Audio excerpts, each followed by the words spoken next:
Hi, welcome back to Soul Search Sunday with Johnny Tiger. The date is August 9th, 2020. And yes, it is August 9th for real this time.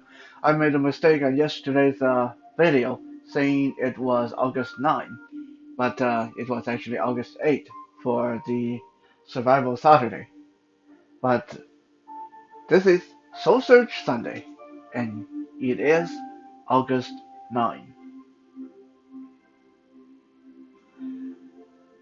This past week, I came across two news items that really make me think that perhaps sometimes we as a society, we as individuals, don't take responsibility enough on our own parts, the part we play in a sequence of events.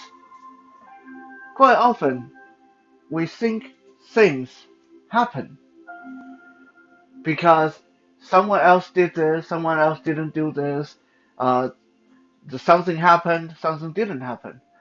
Or sometimes it's worthwhile to take a look at what part did we play in leading up to the conclusion of said events. My father has always been very, very bad at that. For his whole life, in the words of his own sister, my now dearly departed aunt, who left this earth early last year. My aunt always criticized my father, and she would say, "Your dad would blame the gods, blame Mother Earth, blame the entire world, but he would never take responsibility for anything that happens."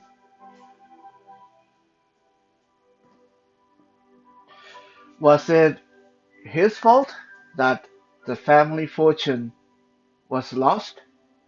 Oh no, couldn't be. It was the casinos. It was the bad people that built the casinos, the bad people that tricked him into the casinos. Could it be his own action that he is getting evicted from his place of residence? Oh no, it is because of those unreasonable people who can't take a joke and don't have a sense of humor and don't respect the elderly that are trying to throw him out. Never mind that he did all he could to make other people's lives miserable in where he lived.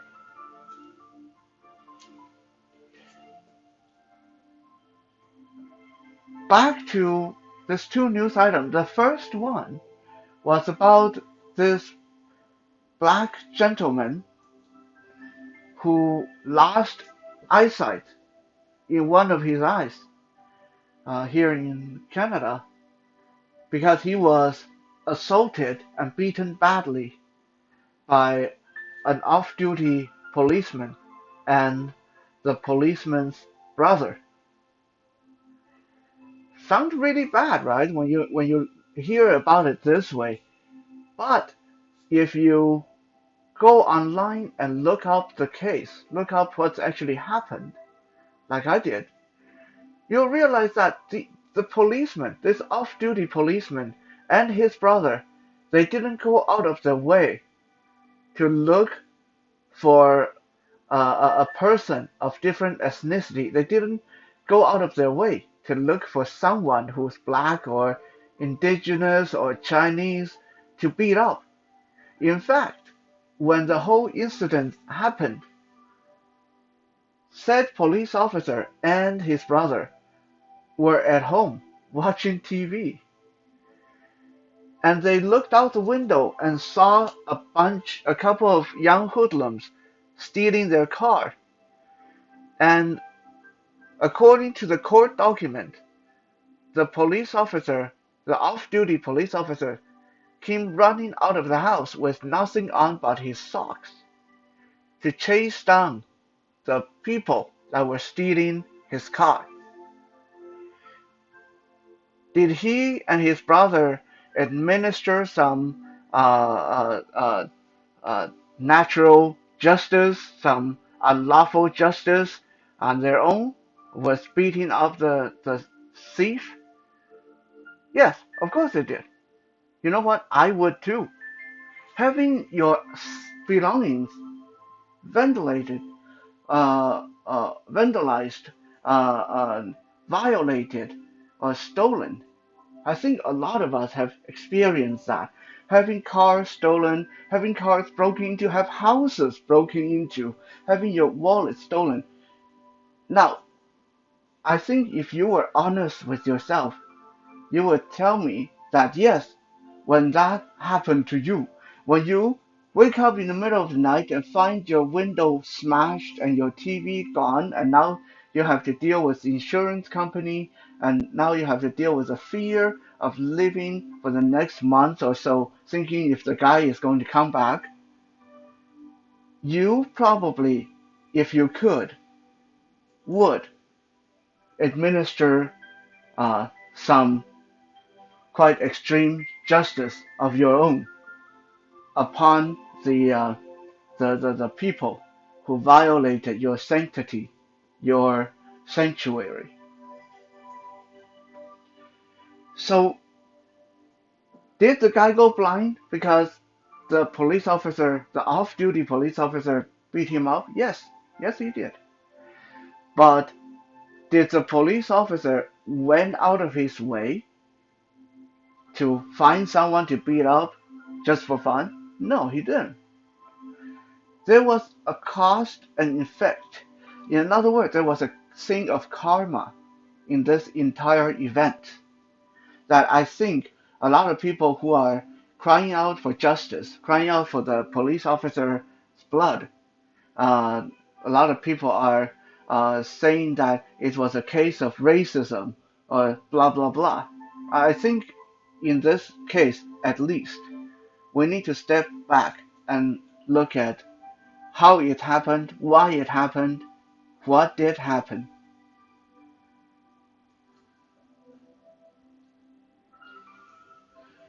Another news item that caught my attention was the Canadian government is very angry at China because the Chinese government has condemned two Canadian citizens to death penalty in the last several weeks. Again, sounds really bad, right? If you hear it just like that. But again, if you dig deeper into what actually happened, these were not nice Canadian citizens. One of them was manufacturing very powerful drugs in China. The other one was exporting, transporting, selling those drugs. So these were drug dealers who went to a country that they knew had death penalty and still peddled, created drugs there to sell to vulnerable people there, to the children there. Please, if anyone can be bothered, look up how the whole opium war started for China, for Chinese people. And you might see why Chinese people feel so strongly about drugs. So to me, these are a couple of lowlifes who make drugs, sell drugs, ruin other people's life. They go to a country that they knew have death penalty. Now they get caught. They get sentenced to death penalty. I don't see why any of us should, would, or could feel bad for them.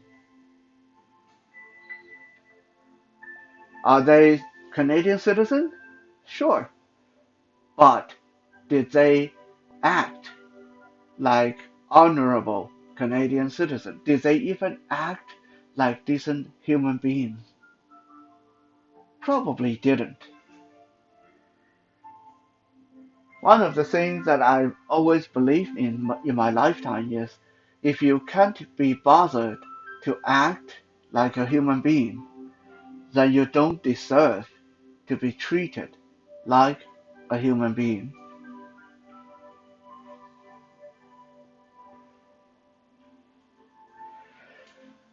When I was growing up, I witnessed a lot of abuse in my family, a lot of beatings, a lot of people being hospitalized, primarily my mom, at the hand of my father. This created in me this very black and white view of domestic abuse. This created in me this fierce rage towards any domestic abuser. And I grew up with that very black and white ideal inside my head that my dad was evil because he beat up my mom, that anyone who beat up women is less than human being. That is until I started to be exposed to clients in counseling, start to hear both sides of the story, start to see both sides of the story, started to experience and see some women, yes, including my own mother, at their worst. I'm not going to elaborate on that, but I'm going to say this much. I still say that beating up a woman is wrong, and personally, it's not something that I hope I would ever resort to. But, but, my mom wasn't always an angel either, and a lot of those beatings probably could have been avoided if she acted like a good, normal human being.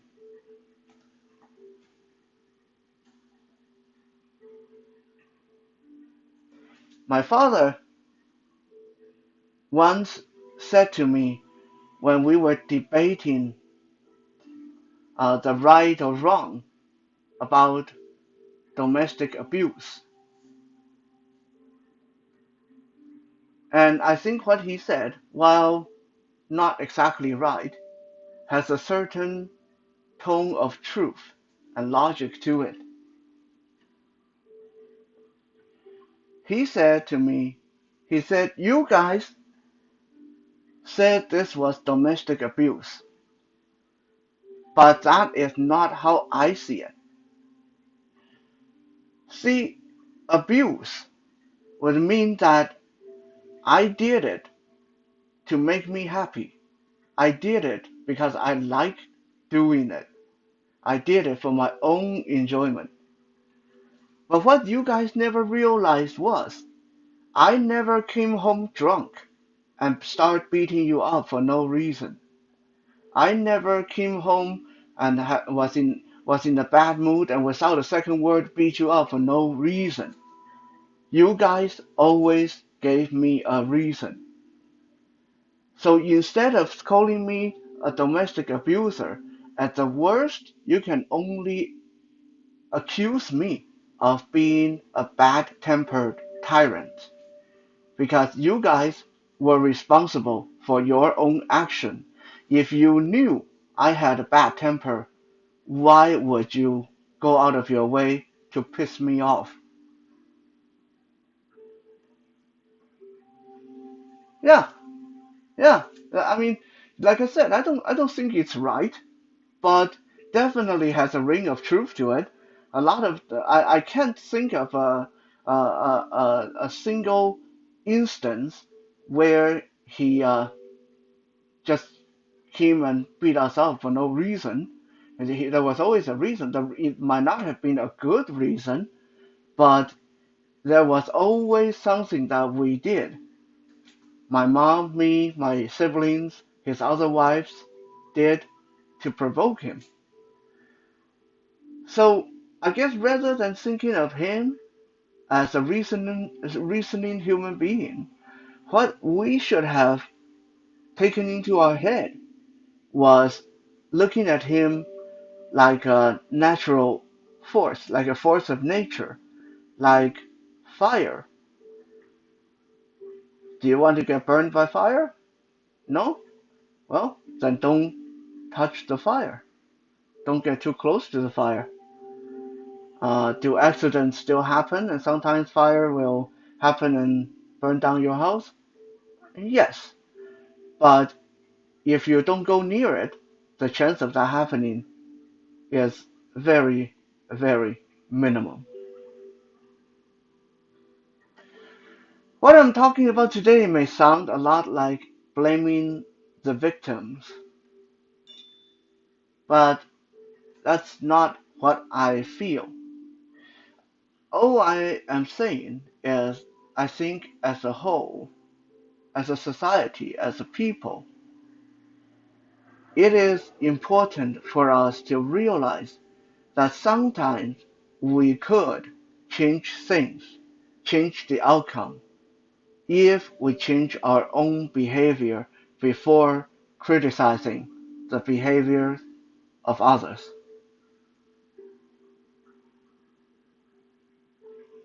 Thank you for checking out today's Soul Search Sunday. We'll be back again tomorrow for Music Monday. For now, stay safe and have a good day.